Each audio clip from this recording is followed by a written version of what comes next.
भैया प्रॉमिस कर निभाई दिया છે फोन में 2 વાર લગાવ્યો પણ લાગ્યો નહીં બગારો આ નેટવર્ક ની બાર ચમશે જો કે અલ્પેશભાઈ કેટલા લોકો ઓળખે એકવાર હાથ ઊંચો કરો જોઈએ યસ અલ્પેશભાઈ માટે જોરદાર તાલી થઈ જાય ભાઈ અમને બહુ પહેલા એવી પ્રોમિસ કરી હતી કે વિધાનસભામાં આવી જઈશ ને આવી ગયા એટલે એમને જેટલી પ્રોમિસો કરી એટલી પૂરી કરી દીધી આજના મેપતસિંહ ફાઉન્ડેશનના સમૂહ લગ્નની અંદર ઉપસ્થિત અમારા નેતા ગુજરાત વિધાનસભાના પૂર્વ દંડક ભાઈ શ્રી પંકજભાઈ અમારા ધારાસભ્ય ભાઈ શ્રી કલ્પેશભાઈ ધવલસિંહ અન્ય ઉપસ્થિત તમામ યુવાન દોસ્તો માતાઓ અને બહેનો મહિપતસિંહ જે રીતે આ સમૂહ લગ્ન કર્યા છે અને એમાં આપણે જોયું હશે કે તમામ સામાજિક શ્રેષ્ઠીઓ તમામ રાજનીતિક નેતાઓ એ બધા જ શુભકામનાઓ આપવા માટે આવ્યા આ શેના માટે છે કોઈ માણસ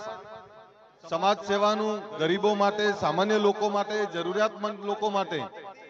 કોઈ સારું ઈમાનદારીથી કામ કરતો હોય તો એને સમર્થન આપવા માટે એને સહકાર આપવા માટે અને નવદંપતીઓને આશીર્વાદ આપવા માટે આવ્યા આ તમારા કામના કારણે બધા આવ્યા છે એટલે આપણે જે કામ કરીએ છીએ એ લોકો એનું પ્રતિબિંબ છે લોકો જ નક્કી કરે છે કે આપણે કેવું કામ કરીએ છીએ ત્યારે મેં જોયું કે ઘણા બધા મંત્રીઓ ઘણા બધા ધારાસભ્યો ઘણા બધા શ્રેષ્ઠીઓ અહીં આવ્યા માં ભગવતી ભોળાનાથને પ્રાર્થના કરું છું કે આ તમામ નવદંપતીઓને ખૂબ સમૃદ્ધ કરે સુખી કરે અને પછી જેવા યુવાનો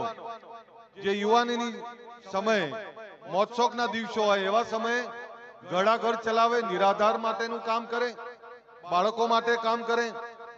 અને એમના વૃદ્ધોના હું ઘણા બધા વિડીયો જોતો આવું છું ત્યારે જેનું કોઈ નથી એવા લોકોને આશરો આપીને એવાની સેવા કરવાનું જે કામ કરે છે હું માનું છું કે આ સરાહનીય છે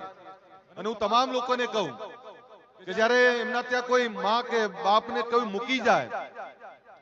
ત્યારે એ મા બાપની શું દશા થતી છે કલ્પના કરવી અઘરી છે પણ આજે એટલું જ કહું જે પરિવારમાં જેના મા બાપ ખુશ રહે એને આ દુનિયાનો કોઈ ગ્રહ ના નડે એને ક્યારેય દુઃખ ના આવે તમારા મા બાપની સેવા કરો અને એવા તેજી દયાલા જેમને પરિવારે ન્યાય નથી આપ્યો જેને પરિવારે સાથ નથી આપ્યો એવા મા બાપોની સેવા કરે તો હું માનું છું કે મેં પછીને કોઈ ગ્રહ નહીં નડે તમે જે કંઈ કામ કરો છો મારી શુભકામના છે માં ભગવતી તમને ખૂબ સુખી કરે અસ્તુ